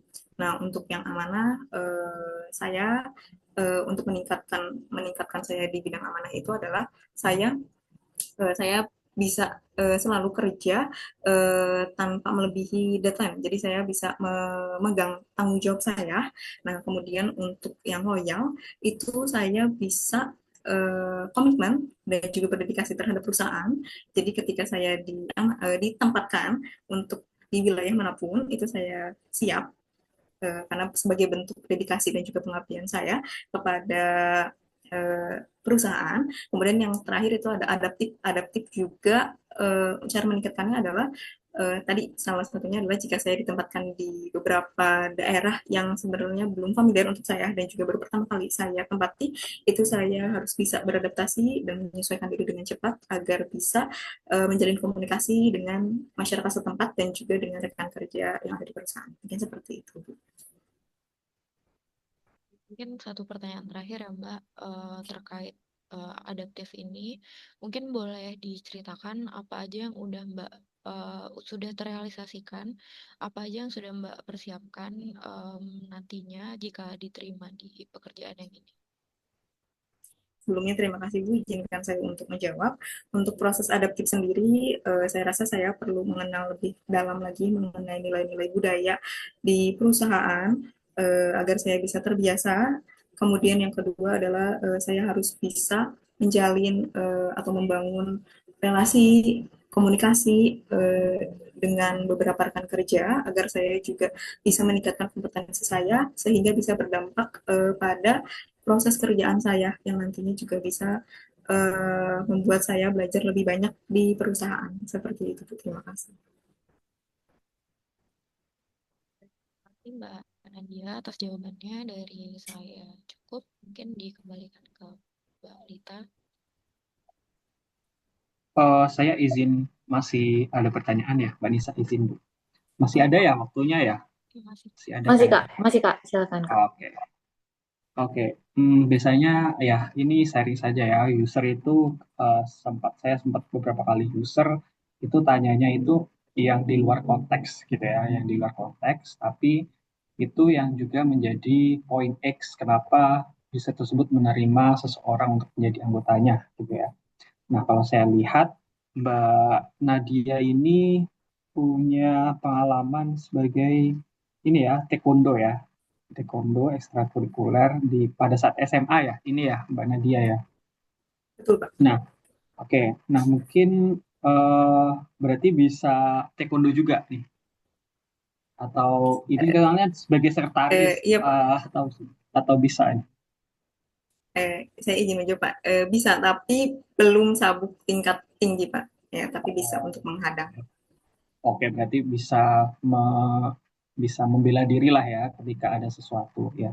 Karena memang cewek di dunia listrik gitu ya, mungkin sudah banyak tapi masih didominasi oleh cowok gitu ya. Nah, itu mungkin juga menjadi poin plus juga bagi Mbak Nadia ketika mungkin nanti bisa diterima di PL. Hmm, satu pertanyaan terakhir deh dari saya. eh, apa sih kekurangan dari Mbak Nadia yang mungkin saya belum ketahui, yang mungkin bisa berdampak juga di pekerjaan nanti, dan bagaimana dari Mbak Nadia itu bisa mengcounter kekurangan tersebut.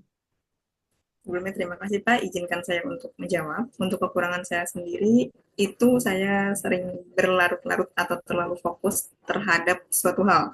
Jadi saya terkadang sering melupakan beberapa hal hanya demi mengejar satu hal tersebut.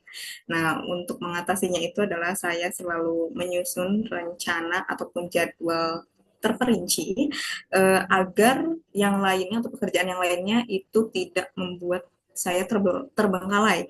Jadi saya biasanya membuat 4 kuadran, di mana 4 kuadran tersebut itu saya pilih klasifikasikan berdasarkan yang pertama ada penting mendesak, itu yang kedua kemudian ada penting tidak mendesak, yang ketiga ada tidak penting tetapi mendesak, dan yang terakhir itu ada tidak penting dan tidak mendesak. Jadi dengan 4 kuadran tersebut bisa membuat saya lebih fokusnya itu terbagi terhadap beberapa dan tidak membuat yang lainnya itu menjadi terbengkalai seperti itu Pak.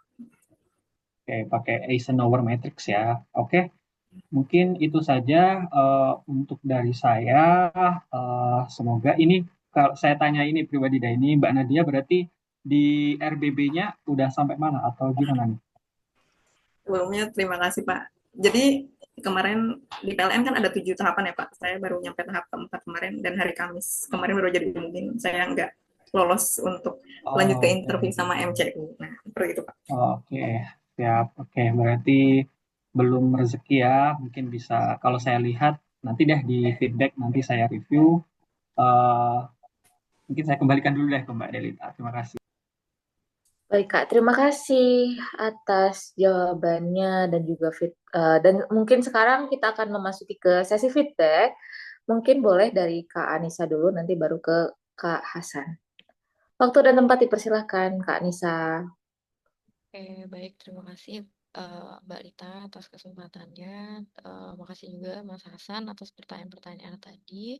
Makasih juga untuk Mbak Nadia untuk kesediaannya dalam mock-up malam ini. Saya turut berempati ya Mbak atas yang tadi ternyata belum rezekinya gitu. Mungkin mock-up ini bisa jadi latihan untuk interview-interview lainnya karena em, dari jawaban-jawabannya Mbak sendiri sebenarnya udah kelihatan banget ya Mbaknya siap untuk melakukan interview ini gitu. Mungkin feedback dari saya sedikit. Yang pertama saya mau mengapresiasi dulu mengenai komunikasi dan sikap profesional ya. Menurut saya udah baik di sapaan, terus di cara menjawab, kemudian gestur dan juga sikapnya udah oke. Kemudian untuk metode STAR-nya dalam cara menjawab juga sudah oke, sudah struktural dan bisa menggambarkan apa yang Mbak ingin sampaikan seperti itu. Em, Kemudian mungkin kalau tadi di pertanyaan-pertanyaan yang lumayan spesifik, mungkin karena background saya bukan dari teknik, saya nggak akan ngomentarin yang itu. Yang saya akan kasih komentar mungkin lebih ke ini sih tadi, mungkin sama dengan Mas Edo yang soal nilai akhlak ini, karena dari jawaban-jawaban Mbak itu masih gimana ya? Contoh implementasinya itu lebih ke tentang pekerjaan gitu. Padahal yang dituliskan di CV Mbak lumayan banyak. Seperti tadi ada taekwondo, kemudian saat menjadi asisten lab seperti itu. Mungkin bisa divariasiin aja gitu. Jadi sebagai interviewer kita bisa ngelihat oh ternyata nilai akhlak ini benar-benar diimplementasiin nggak cuma di dunia kerja tapi di dunia personalnya Mbak seperti itu. Kemudian sisanya menurut saya overall udah oke. Boleh dilanjutkan ke Mas Hasan mungkin. Oke, terima kasih Mbak Anissa atas feedback yang disampaikan ke Mbak Nadia. Oke, baik benar. Saya juga turut berterima kasih juga ya ke Mbak Nadia belum bisa lolos, tapi nggak apa-apa. That's okay, masih muda ya, masih 22 tahun, masih bisa banyak berkembang. Pokoknya yang penting itu adalah berusaha gitu ya. Yang penting berusaha dulu, apply di mana saja yang sekiranya relevan dengan background ataupun cocok eh, dengan permintaan dari perusahaan tersebut. Ya cocok ya di apply aja buat masalah diterima atau enggaknya ya urusan belakang gitu ya, urusan belakang yang penting kita berusaha dulu. Dan juga doa. Oke, untuk review ataupun feedback dari Mbak Nadia secara overall itu sudah bagus ya, Mbak Nadia. Kalau saya lihat memang untuk menjawab pertanyaan-pertanyaan ini sebenarnya sudah bagus gitu ya. Mulai dari tadi saya tanya soal pemahaman mengenai posisi sebagai junior electrician itu seperti apa, itu sudah bisa menjelaskan proses bisnisnya dengan baik gitu ya, dengan bahasa yang mungkin saya bukan backgroundnya uh, electrician gitu ya, tapi saya bisa mengerti secara singkat bagaimana proses bisnisnya dari pembangkit pemeliharaan listrik gitu ya, itu sudah baik gitu ya. Kemudian kecocokan hard skill-nya juga sudah baik sebenarnya karena punya background juga ya di D3 teknik elektro, kemudian juga beberapa kali sudah internship di posisi yang relevan, nah, jadi cukup sudah baik. Kemudian nilai akhlak juga baik. Tadi gini deh, kalau saya di Bukit Asam itu yang paling ditonjolkan di kami adalah inovasi gitu ya, Mbak Nadia ya. Nah, coba deh digali lebih lagi di PLN itu yang paling digaungkan di saat-saat ini mungkin energi baru terbarukan atau EBT gitu ya. Kemudian ataupun topik-topik yang lainnya. Coba deh, itu mungkin next-nya itu bisa lebih dielaborasi gitu ya. Kalau saya bisa kasih masukan ke kawan-kawan yang apply di Bukit Asam, kamu inovasi, inovasi, inovasi. Jadi contoh, kamu kasih contoh ketika kuliah kemarin itu inovasinya seperti apa gitu ya. Inovasinya seperti apa, kemudian impact-nya seperti apa. Nah, itu ketika kamu interview user, khususnya di Bukit Asam itu bakal diterima lebih baik gitu ya daripada yang concernnya nggak inovasi gitu ya. Nah, kalau dari Mbak Nadia sendiri coba deh dicari-cari di PLN itu saya yakin inovasi juga termasuk ya, tapi mestinya ada hal yang lain yang saat ini menjadi concern lebih dari PT PLN yang itu bisa jadi bahan Mbak Nadia untuk kayak ngerayu ya, ngerayu PLN, oh ini loh kalian minta apa saya punya gitu ya. Jadi karena itu kan harus ada match antara pencari kerja dan juga perusahaan yang memberi kerja gitu ya. Kemudian kemampuan kemampuan problem solving teknis itu tadi saya juga sudah uh, amati juga sudah sangat baik ya sebenarnya ya Mbak Nadia. Namun tadi ada beberapa pertanyaan teknis khususnya karena saya orang K3 gitu ya, concern juga dengan K3 khususnya di bidang listrik. Mungkin tadi perlu ditambah ya pengetahuan mengenai K3 listrik ya Mbak Nadia. Jadi coba deh di ChatGPT ataupun sumber-sumber lainnya, artikel, kemudian mungkin buku-buku kuliah atau PPT dosen yang dulu coba dibuka-buka lagi deh soal K3 karena jurusan Mbak Nadia ini elektro, kemudian itu juga merupakan pekerjaan yang berisiko tinggi ya Mbak Nadia, walaupun Mbak Nadianya nanti itu di lapangannya nggak maksudnya di perusahaannya nggak di lapangan gitu ya, mungkin sebagai yang di office gitu ya. Tapi Mbak Nadia harus tetap concern dengan hal tersebut karena saya yakin dan saya percaya dan sudah dibuktikan karena di sini juga ada PLN di PLTU Bukit Asam itu sangat concern juga nih dengan K3. Nah, dengan concernnya Mbak Nadia terhadap K3 tersebut itu menjadi nilai tambah nih ke Mbak Nadia bahwasanya kesehatan dan keselamatan kerja itu menjadi poin utama dari Mbak Nadia yang bisa ditawarkan ke PLN ataupun perusahaan yang lainnya karena itu tadi K3 itu jadi prioritas utama dari setiap perusahaan. Itu mungkin yang bisa diimprove ya Mbak Nadia. Kemudian untuk pengetahuan teknis saya yakin tadi sudah cukup baik gitu ya, sudah cukup baik. Uh, Kemudian metode kelebihan dan oh ya yang soal soal apa tadi ya? Kenapa PLN mau mau menerima Mbak Nadia gitu ya? Tadi jawabannya uh, sebenarnya sudah bagus ya Mbak Nadia, tapi mungkin bisa ditambahkan hal-hal yang sifatnya personal, Mbak Nadia ya. Selain Mbak Nadia, walaupun mau ditempatkan di mana saja, saya yakin hal itu semua orang menawarkan hal tersebut ke PLN gitu ya. Jadi harus ada intrik-intrik yang bisa ditawarkan ke PLN atau perusahaan lain itu yang sifatnya personal gitu ya. Jadi contoh, eh kalau saya inovasi sih, kalau dulu pas user di BUMN, saya dulu pas kuliah sangat senang sekali dengan berinovasi, Pak. Jadi ketika saya di Bukit Hasan, walaupun saya masih fresh graduate, saya bisa belajar banyak hal mengenai proses bisnisnya terlebih dahulu. Kemudian dari proses bisnisnya tersebut, saya analisis apakah ada hal yang bisa diimprove sehingga menjadi perbaikan dari PT Bukit Hasan.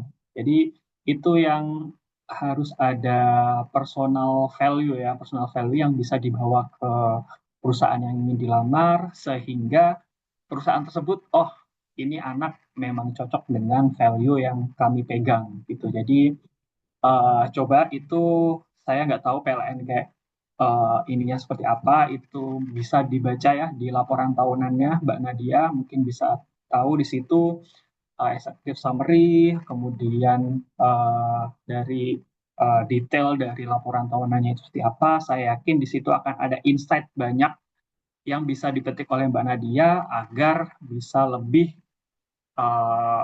lebih apa ya, lebih menjual diri ke PLN-nya seperti itu. Jadi lebih bisa dipertimbangkan next-nya ataupun mungkin Mbak Nadia interview di tempat lain bisa dilakukan hal tersebut ya. Jadi laporan tahunan itu sangat penting untuk dapat dijadikan bahan interview gitu ya. Kemudian dari komunikasi teknis dan juga psikoprofesionalisme, saya sangat apresiasi dengan kesopanan Mbak Nadia ketika mau jawab. Saya izin Pak. Sebenarnya uh, kalau di corporate memang seperti itu ya, memang seperti itu untuk gaya komunikasinya gitu ya. Tapi kalau kita ini yang Gen Z ini sebenarnya nggak perlu ya kayak gitu. Tapi ya nggak apa-apa, nanti di corporate saya pun mostly juga kayak gitu ya, mostly masih kayak gitu. Jadi saya apresiasi ketenangannya, kemudian cara menyampaikan bahasanya, tutur bahasanya itu sudah sangat baik. Kemudian eh itu sih kalau saya lihat secara kualitas Mbak Nadia overall sudah sangat baik. Saya yakin Mbak Nadia ini calon pegawai organik dari BUMN ya. Amin ya. Kalau saya lihat, karena saya melihat orang-orang yang saya interview itu, oh anak ini kualitasnya organik atau kualitasnya yang di bawahnya itu saya tahu nih. Kalau saya lihat Mbak Nadia ini sebenarnya sudah secara kualitas, kemampuan itu sudah cukup baik gitu ya. Tinggal nanti rezekinya seperti apa gitu ya. Tinggal berdoa saja. Tapi kalau saya lihat kualitasnya memang sudah sangat baik. Tinggal nanti perusahaan mana yang beruntung nih mendapatkan Mbak Nadia gitu. Mungkin itu saja yang dapat saya sampaikan. Semoga saya mendoakan Mbak Nadia ini bisa mendapatkan tempat kerja yang terbaik yang diinginkan. Saya kembalikan ke Mbak Delita. Terima kasih. Baik, Kakak. Terima kasih atas feedbacknya. Tadi Kak Anissa sudah menyampaikan feedbacknya juga ya, Kak? Iya, sudah. Oke, baik. Mungkin selanjutnya kita akan masuk ke sesi Q&A. Barangkali teman-teman di sini ada yang ingin ditanyakan terkait mock-up interview RBB kali ini. Boleh pertanyaannya di drop di kolom chat Zoom. Kalau misalkan ada yang mau open cam atau open mic, silahkan. Barangkali ada yang malu atau memang sedang berhalangan untuk open cam, boleh lewat chat Zoom. Jadi silakan, barangkali ada yang ingin bertanya.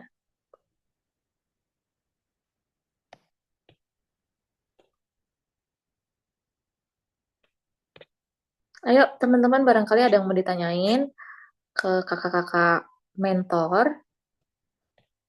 Mumpung nih kita dikasih kesempatan banyak untuk bertanya, barangkali yang sedang mempersiapkan RBB BUMN, ada beberapa pertanyaan nih buat persiapan kalian menghadapi interviewnya gitu. Boleh kalian berikan pertanyaannya di kolom chat Zoom.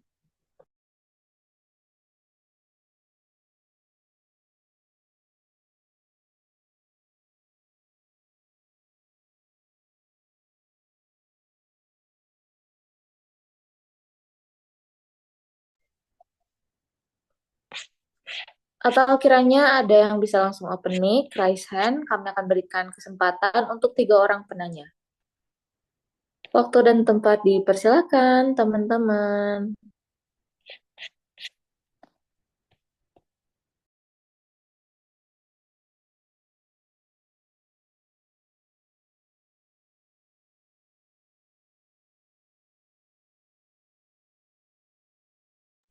Baik teman-teman, di sini adakah yang ingin bertanya? Kalau misalkan memang dirasa sudah cukup, boleh react, dikasih jempolnya.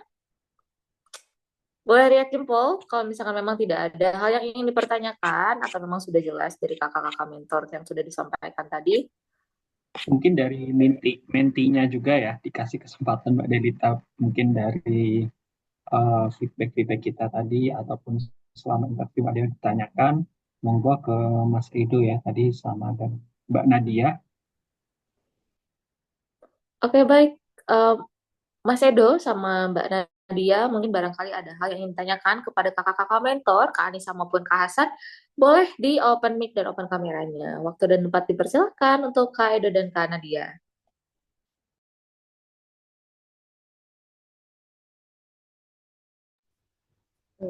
Mungkin saya boleh bertanya nggak untuk Pak Hasan ataupun Bu Anissa,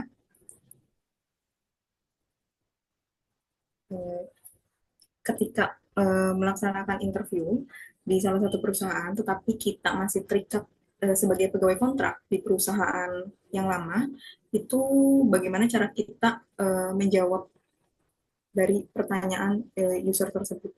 Untuk jawaban yang amannya itu seperti apa ya, Pak Bu? Terima kasih. Mungkin boleh ke Mbak Nisa dulu sebagai HR-nya. Oke, baik. Saya izin jawab ya. Sebelumnya terima kasih atas pertanyaannya. Sebelumnya ini lumayan tricky juga sih karena ya pasti biasanya akan ditanya terus kenapa alasan pindah ke pekerjaan yang baru seperti itu. Mungkin bisa dijawabnya dikaitkan dengan visi dan misi pribadi gitu Mbak. Misalnya Mbak menjawab dengan jujur, misalnya Mbak sedang kontrak di perusahaan A, tapi sedang melamar juga di perusahaan B. Nah, bisa dijelaskan alasan kenapa Mbak tidak melanjutkan di perusahaan A itu seperti apa dan dikaitkan dengan visi misi Mbak. Misalnya em, dalam 5 tahun ke depan saya punya visi dan misi untuk dapat berkembang di apa-apa-apa gitu. Sedangkan di perusahaan A tidak bisa mengakomodir hal yang saya butuhkan seperti itu. Dan dari yang saya lihat di visi misi perusahaan bisa dikaitkan seperti itu. Di visi misi perusahaan B, saya merasa saya bisa memulai langkah baru dan bisa belajar di perusahaan tersebut. Seperti itu, Mbak. Oke, saya izin menambahkan ya Mbak Nisa dan Nadia. Benar sih yang disampaikan oleh Mbak Anissa tadi, kita harus membawa personal value ya, personal value kenapa kita mau meninggalkan suatu pekerjaan untuk pekerjaan yang lainnya. Tentunya kalau cuma jawabannya adalah sesuatu yang material, itu hmm, akan sangat kurang di ini ya, kurang dilihat ya oleh user ataupun HR karena ya mungkin kita ya wajar lah ya itu ini tapi harus ada jawaban yang lain. Jadi mungkin kalau saya kasih tips and trick, kalau kemarin saya juga pernah kayak gitu juga sebelumnya gitu ya. Jadi eh ya kita harus pintar menjilat gitu ya, menjilat dalam tanda kutip yang baik gitu ya, menjilat dalam kutip yang baik. Tentunya ketika kita ingin berpindah suatu pekerjaan, tentunya kita memandang suatu pekerjaan atau usaha tersebut lebih baik dari apa yang kita sedang kerjakan gitu ya, atau kita sedang di posisi di mana gitu ya. Jadi Itu mungkin yang pertama. Terus yang kedua adalah bawa personal value nih, Mbak Nadia. Jadi eh di mungkin di perusahaan yang lama saya mempunyai hambatan bla bla bla bla, bla. Kemudian saya melihat bahwasanya PT Bapak atau perusahaan Bapak bekerja itu mempunyai value yang saya lihat dari bla bla bla bla, laporan tahunan ataupun eh, media-media lainnya yang mengabarkan hal tersebut, dan itu sangat relevan ataupun cocok dengan apa yang saya bawa gitu ya. Dan harapannya ketika saya sudah bergabung dengan pekerjaan atau di perusahaan Bapak itu saya dapat berkontribusi lebih baik gitu. Jadi harus ada selain hal yang sifatnya umum yang pertama disebutkan, itu ada yang khusus, yang personal value. Jadi nggak cuma umum tapi harus ada yang khusus itu. Mungkin bisa menjawab ya.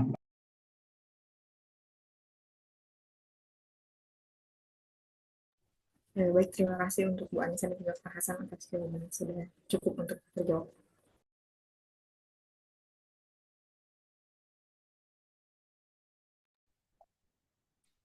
Baik, kiranya ada hal yang ingin ditanyakan kembali untuk menti yang satunya, Kak Edo.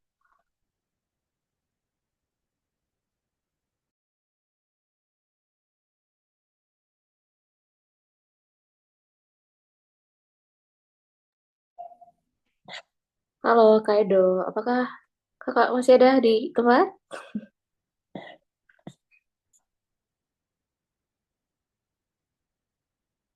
Gimana nih Kakak mentor, kiranya kita masih memberikan kesempatan kepada peserta untuk bertanya atau kita tutup saja untuk acaranya? Itu tadi ada di chat Mbak Elita. Oh Ada iya di iya iya, mohon maaf Kak. Ada pertanyaan dari Kak Elsie. Perkenalkan saya Elsie, izin bertanya Kak terkait pertanyaannya, apakah punya rencana kontribusi jika diterima di posisi ini? Sebaiknya menjawabnya yang terstruktur itu seperti apa ya Kak? Mungkin bisa dikasih tips dan triksnya. Terima kasih sebelumnya. Mohon dijawab untuk Kakak Hasan dan juga Kak Anissa. Waktu dan tempat dipersilahkan. Mungkin monggo Mbak Anissa yang mau Oke, baik. Ini mungkin saya izin mengutip dari jawabannya Mas Hasan ya. Jadi untuk pertanyaan apakah punya rencana kontribusi jika diterima di posisi ini gitu. Mungkin sebagian dari kita banyak yang bingung karena belum diterima. Jadi kita belum benar-benar tahu kontribusi apa yang bisa kita berikan gitu. Nah, jadi gimana cara menyusun rencananya? Adalah dengan mencari tahu apa aja visi, misi, dan strategi dari perusahaan tersebut. Itu bisa dilihat di internet dan dicari tahu juga. Kemudian bisa dicari tahu juga kayak yang tadi Mas Hasan bilang di laporan tahunan dari perusahaan tersebut seperti itu. Jadi di contoh jawabannya misalnya di di perusahaan BUMN misalnya tentang akhlak. Misalnya saya sebagai HR. Kemudian di bagian kompeten itu akhlak yang di item kompeten dibutuhkan seseorang yang bisa menghandle sumber daya manusia yang ada di sana secara bla bla bla gitu. Nah, tips untuk menjawabnya adalah saya kaitkan visi misi dan strategi perusahaan itu dengan visi misi atau personal values yang saya punya pribadi gitu. Jadi bisa saya bawa pengalaman saya di masa lalu, kemudian dijawab dengan teknik STAR yang tadi sudah diberikan, yaitu situation, task, action, dan result seperti itu. Jadi jawabannya itu bukan sekedar rencana kontribusi tanpa bayangan ya, tapi benar-benar dicari tahu kira-kira apa sih yang dibutuhkan di perusahaan yang sedang dilakukan. Seperti itu. Mungkin Mas Hasan boleh ditambahkan, Mas. Oke, terima kasih Mbak Nisa. Benar ya yang dikatakan oleh Mbak Nisa tadi. Eh, jadi untuk pertanyaan, apakah punya rencana kontribusi jika diterima di posisi ini?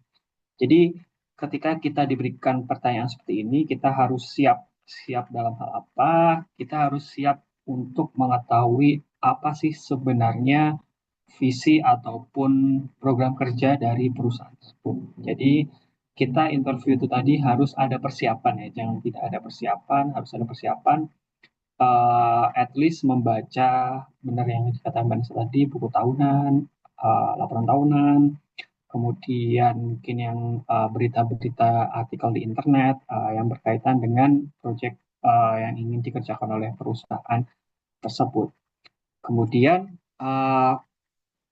rencana kontribusi ini tentunya kan kita tidak tahu bahwasanya proses bisnisnya itu seperti apa ya. Jadi ketika sudah tahu proses bisnisnya seperti apa, saya punya triksnya adalah dengan menjawab uh, jika saya diterima di perusahaan Bapak atau di posisi yang saya lamar, saya sudah mengetahui bahwasanya perusahaan Bapak itu mempunyai visi bla bla bla bla.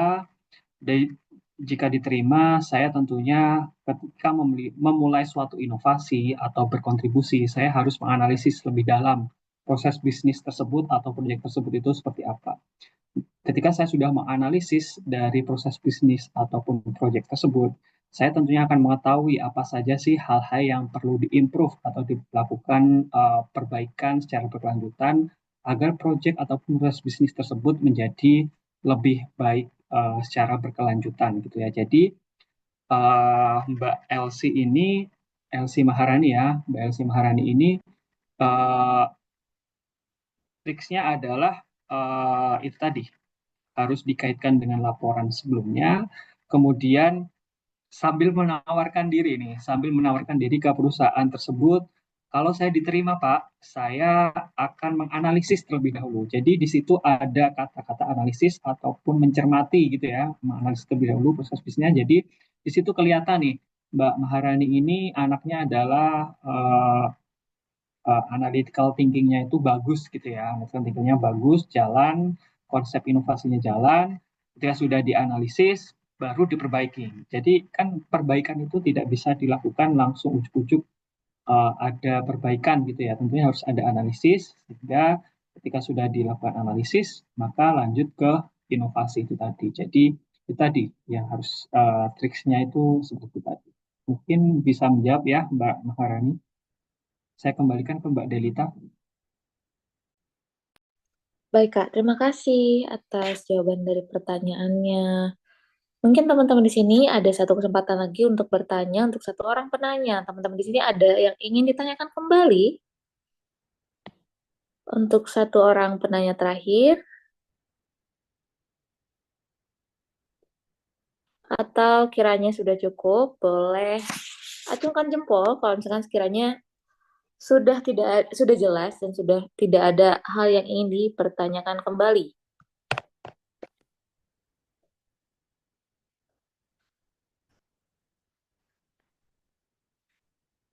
Baik, sudah ada feedback dari KLC. Terima kasih, berarti sudah jelas ya teman-teman. Mungkin sesi selanjutnya saya akan memberikan kesimpulan dari apa yang sudah uh, kakak-kakak mentor dan juga tadi menti laksanakan saat pelaksanaan interview. Yang pertama, uh, beberapa poin penting di antaranya pemahaman terkait akhlak. Peserta diharapkan dapat menjawab dengan lebih konkret dan aplikatif bagaimana nilai akhlak tercermin dalam pengalaman mereka. Terus yang kedua yaitu kepercayaan diri dan gestur. Disarankan latihan rutin dengan waktu yang terbatas dan simulasi dengan waktu yang terbatas dan simulasi tekanan. Dan yang ketiga, relevansi jawaban dengan posisi yang dilamar. Jadi banyak jawaban yang masih bersifat umum, peserta diimbau untuk mengkaitkan jawaban dengan posisi atau unit kerja BUMN yang dituju.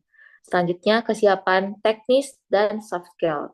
Jadi selain konten, peserta juga harus melatih intonasi suara, eye contact, dan juga durasi jawaban yang ideal untuk setiap pertanyaannya. Mungkin sebelum kami tutup untuk sesi interview RBB kali ini, saya izinkan saya untuk meminta sesi dokumentasi. Sekarang teman-teman harap dibuka untuk harap open cam karena saya akan memotret kehadiran kalian untuk hari ini. Untuk Kak Edo, Kak Elsie, Kak Ellen, Kak Nadia, Kak Arik, Kak Anindita, Kak Siva, Kak Vivin, dan teman-teman kalian, teman-teman yang lainnya, yaitu Kak Nindi, Kak Mesra, Kak Fatil, dan juga Kak Michela, tolong dibuka kameranya. Kita akan melaksanakan sesi dokumentasi. Siapkan senyum terbaik kalian. 1, 2, 3. Baik, sekali lagi. 1, 2, 3. Baik, terima kasih. Baik, teman-teman. Alhamdulillah, nggak terasa kita sudah berada di penghujung acara. Terima kasih kepada kakak-kakak mentor yang sudah memberikan ilmu dan waktunya, dan juga kepada kakak menti yang sudah memberikan keberaniannya menjadi peserta mock-up interview pada hari ini. Dan tentunya kepada teman-teman semua yang sudah menyimak dari awal hingga akhir. Semoga sesi ini bisa menambah kepercayaan diri kalian dalam menyusun strategi kalian untuk menghadapi rekrutmen bersama BUMN. Jangan lupa follow akun Instagram kami, Pingkap Karir, dan juga akun sosial media lainnya. Pantau terus update kelas pelatihan serta informasi terkait lowongan BUMN yang terbaru. Sampai jumpa di kesempatan berikutnya. Tetap semangat dan salam sukses untuk seluruh pejuang BUMN 2025. Wassalamualaikum warahmatullahi wabarakatuh. Terima kasih teman-teman. Terima kasih kawan-kawan, terima kasih panitia.